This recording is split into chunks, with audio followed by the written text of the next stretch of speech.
Tonight, the House is voting on the deal President Joe Biden and Speaker Kevin McCarthy have already agreed on. Our Washington, D.C. correspondent Rachel Knapp has been following these developments. Rachel, what are you hearing on the Hill today? Well, good evening, Mike and Eva. So all eyes are on the House tonight, and we do expect the House to be voting relatively soon on this legislation, but we also expect a handful of hard right Republicans to vote against this legislation because they argue that it doesn't cut enough spending. And so what we do expect is that some Democrats might be able to join a handful or the majority of Republicans because they don't want to see a default. And so we do expect that that legislation could potentially pass through the House tonight with the help of some Democrats. So you can see some of the video that we captured today just outside the Speaker's office, just how chaotic today is inside the Capitol, especially following the Speaker on this important vote.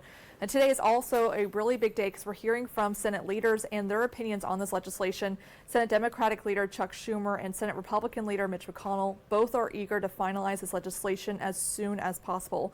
Both sides say they see some wins in this legislation. Schumer says the bill keeps America from defaulting and keeps important investments like Social Security and Medicare intact.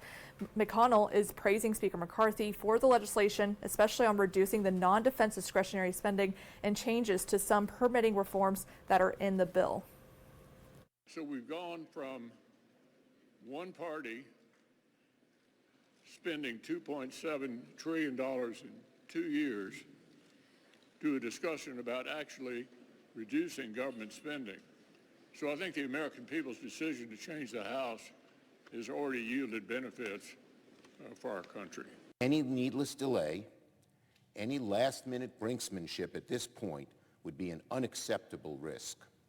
Moving quickly, working together to avoid default is the responsible and necessary thing to do. Nobody on either side thinks this agreement is perfect, that's for sure. Nobody got everything they wanted.